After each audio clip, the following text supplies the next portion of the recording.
และในวันเดียวกันอยู่ที่กลุ่มใหญ่ตำรวจกระทรวงป้องกันความสงบท่านหัวหน้ากลุ่มใหญ่ตำรวจกระทรวงป้องกันความสงบได้ให้ฮู้เกี่ยวกับความพร้อมของการแถลงของการกะเกี่ยมจัดกองประชุมใหญ่ครั้งที่5ขององค์คณะพรรคกลุ่มใหญ่ตำรวจป้องกันความสงบที่จะจัดขึ้นในมม.นี้ในวันที่13 มังกร 2015 นี้อยู่ที่กลุ่มใหญ่ตำรวจกระทรวงป้องกันความสงบท่านพลจัตวาศรีสวัสดิ์แก้วมลาวงศ์คณะประจำพรรคกระทรวงหัวหน้ากลุ่มใหญ่ตำรวจกระทรวงป้องกันความสงบได้ให้ฮู้ถึงความพร้อมของการกะเกี่ยมจัดกองประชุมใหญ่ครั้งที่5ขององค์คณะพรรคกลุ่มใหญ่ตำรวจป้องกันความสงบที่จะได้จัดขึ้นในมม.นี้โดยอิงตามคำสั่งของคณะพรรคกระทรวงป้องกันความสงบฉบับเลขที่004ลงวันที่9 ตุลาคม 2013ว่าด้วยการกะเกี่ยมจัดตั้งดำเนินกองประชุมใหญ่พรรค3ขั้นคณะพรรคกลุ่มใหญ่ตำรวจได้สุ่มใส่เกี่ยมพร้อมทางด้านเนื้อในบุคลากรการสร้างกระบวนการต่างๆสถานที่งบประมาณและเวียกงานป้องกันในการจัดกองประชุมในครั้งนี้ซึ่งท่านได้กล่าวว่าก่อนอื่นครับเจ้าก็ขอเฮียนบรรดาท่านผู้ชมทั้งหลายการกะเกี่ยมกองประชุมองค์คณะพรรคกลุ่มใหญ่ตำรวจนำมาฮอดปัจจุบันนี้พวกข้าพเจ้าก็ได้มีการหากะเกี่ยมหรือว่าโดยปฏิบัติตามทิศชี้นำขององค์คณะพรรคกระทรวงป้องกันความสงบองค์คณะพรรคกลุ่มใหญ่ตำรวจพวกข้าพเจ้าได้หั่นมาเป็นแผนละเอียดในความพร้อมในการกะเกี่ยมกองประชุมใหญ่ของตนโดยเฉพาะคณะพรรคพวกข้าพเจ้าได้มีการค้นคว้าแต่งตั้งคณะรับผิดชอบรวมและก็ได้มีการแต่งตั้งอนุกรรมการต่างๆเป็นต้นอนุกรรมการรับผิดชอบกะเกี่ยมทางด้านบุคลากรอนุกรรมการทางด้านเนื้อในอนุกรรมการ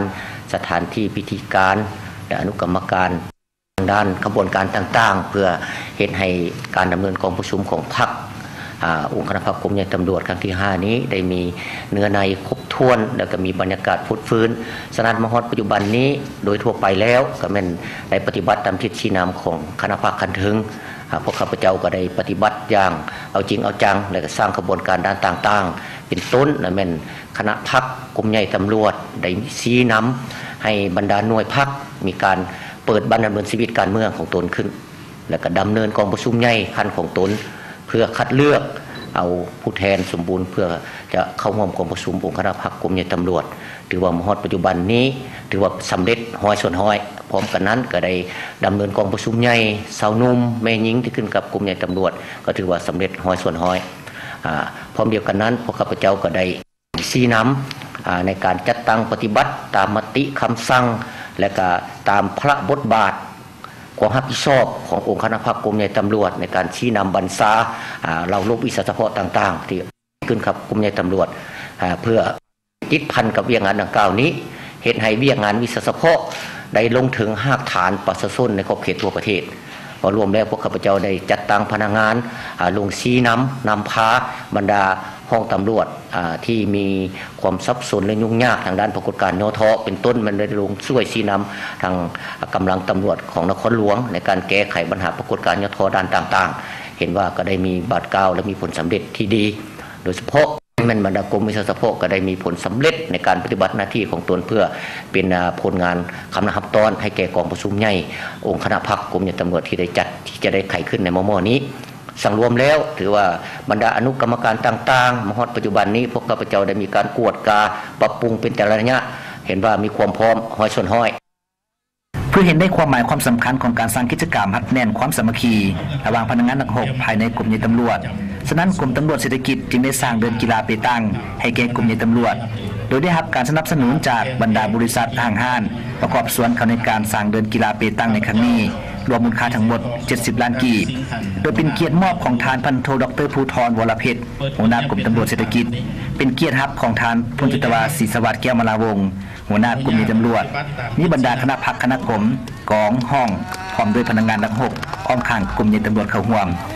ในโอกาสเดียวกันก็ได้มีการสร้างกระบวนการแข่งขันกีฬาเปตังสิงขันหัวหน้ากลุ่มตำรวจ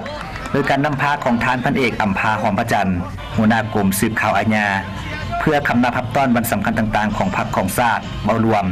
ว่าเฉพาะเมนต้อนรับกองประชุมใหญ่ครั้งที่5ขององค์คณะพรรคกลุ่มใหญ่ตำรวจที่จะได้จัดขึ้นในมม.นี้ซึ่งการแข่งขันในครั้งนี้แบ่งออกเป็น3ทีมคือทีมการนำทีมสาวหนุ่มและทีมเมยิงรวมทั้งหมดมี42ทีม การแข่งขันแม้นเต็มไปด้วยบรรยากาศแห่งความเบิกบานมุนซื่นท่ามกลางกองส้มกองเสียของพนักงานทั้ง6แต่ละกรมกองทั้งนี้ก็เพื่อเป็นการสร้างความสามัคคีระหว่างพนักงานทั้ง6ด้วยกันผ่านการแข่งขันทีมชนะเลิศทีมการนำได้แก่ทีมกรมใหญ่ตำรวจรางวัลที่2แม่นทีมกรมตำรวจเศรษฐกิจและรางวัลที่3แม่นทีมกรมตำรวจสิ่งแวดล้อมส่วนทีมแม่นยิงชนะเลิศแม่นทีมห้องการกรมใหญ่ตำรวจรางวัลที่2แม่นทีมกรมตำรวจนิติวิทยาและรางวัลที่3แม่นทีมกรมตำรวจมอดไฟจุดประสงค์ของการสร้างกระบวนการกีฬาหมกบุญในทีนี้เนาะว่ารวมแล้วก็เป็นพวกเราได้มีความเป็นเอกภาพอยู่ในคณะพักคณะบรรษาเริ่มต้นก็เป็นเพื่อสร้างเดินกีฬาเดินบุญนี้ขึ้นจุดประสงค์ที่1ก็เป็นเพื่อเฮ็ดให้สุขภาพ ของพนักงานนักรบในกำลังตำรวจนี่ได้มีการฝึกแอบทางด้านสุขภาพเพื่อรับใช้หน้าที่เวียกงานเพื่อเตรียมพร้อมในการเคลื่อนไหวออกเฮ็ดเวียกงานนั้นมันถือว่าให้มีสุขภาพเข้มแข็งปัญหาที่2ก็เป็นเพื่อเป็นการสร้างขบวนการทางด้านกีฬาคณะรับตอนกองประชุมใหญ่องค์คณะภาคกรมใหญ่ตำรวจที่จะได้ไขขึ้นในมอนี้เป็นกองประชุมใหญ่ครั้งที่5ของคณะภาคกรมใหญ่ตำรวจจุดประสงค์อันที่3ก็แม่น เพื่อสร้างความสามัคคีระหว่างบรรดากลุ่มบรรดาห้องระหว่างเรารบต่างๆและบรรดาสาวนุ่มแม่ยิงและพนักงานอาวุโสในทั่วกรมใหญ่ตำรวจได้มีโอกาสได้มาเล่นกีฬาร่วมกันเพื่อสร้างสรรค์ความสามัคคีแล้วก็เพื่อพัดแน่นความสามัคคีและพร้อมกันนั้นก็เพื่อเฮ็ดให้ในในโอกาสที่จะก้าวเข้าสู่กองประชุมใหญ่นี้เฮ็ดให้ทุกคนเข้าใจว่าอยู่ในกรมใหญ่ตำรวจของพวกข้าพเจ้านี้มีขบวนการด้านต่างๆนับทางขบวนการด้านวิชาสปอร์ตขบวนการปฏิบัติหน้าที่เวียกงานและก็มีขบวนศิลปะวรรณคดีเฉพาะของกรมใหญ่เพื่อรับใช้กองประชุมใหญ่นอกจากนั้นก็มีขบวนการของกีฬาแต่ละภาคส่วนเพื่อหันแนวคิดจิตใจมรสุมฮับไซให้แก่กองประชุมใหญ่นี่เป็นกระบวนการมารวมแล้วก็แม่นทั้งหมดนี่แม่นเพื่อสร้างบรรยากาศฮับไซแก่กองประชุมและเคลื่อนไหวเวียกงานเฉพาะในอนาคตต่อหน้าพวกกับใจในการสร้างขบวนการของกรมใหญ่ตำรวจโดยปฏิบัติตามทิศนำขององค์คณะภาคกรมใหญ่ตำรวจได้แต่งตั้งให้มีหลายอนุกรรมการเพื่อกระเกียมใส่เพื่อคณะพับตอนใส่กองประชุมใหญ่ขององค์คณะพักอยู่ในนั้นมันมีคณะของในการสร้างขบวนการฉะนั้นในมื้อนี้และในคณะจึงได้ตกลงเอกภาพกันจัดในการแข่งขันกีฬาไปตั้งองค์ข้างกรมใหญ่ตำรวจอยู่ในนี้ได้จัดเป็น3สายอันที่1และเป็นบรรดาคณะของคณะพักกรมใหญ่คณะกรมอันที่2เป็นบรรดาคณะสนุมแม่ยิงและบรรดาคณะกรมอีกเป็น3สายถือว่าสิ่งขันของหัวหน้ากรมใหญ่ตำรวจฉะนั้นทั้งหมดอันนี้ก็เพื่อคำนำข่าวตอนใส่กองประชุมและวันสำคัญต่างๆของพรรคเนาะฉะนั้นแล้วแม่นมื้อนี้จึงได้จัดได้เป็นขบวนการ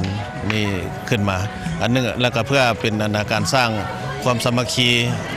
บรรดากรมองค์ข้างกรมใหญ่ตำรวจและก็เพื่อสุขภาพเนาะฉะนั้นในการสร้างขบวนการนี้ก็เป็นได้มีความเป็นเอกภาพกันคืออย่างนั้นฉะนั้นข้าพเจ้าขอตั้งหน้าให้คณะรับผิดชอบขบวนการและขออวยชัยให้พรให้บรรดาการนำเนาะจงมีสุขภาพเข้มแข็งอายุมันยืนและสีนำพาเป็นงานมีสารเฉพาะให้ได้ดีขึ้นไปเรื่อยๆ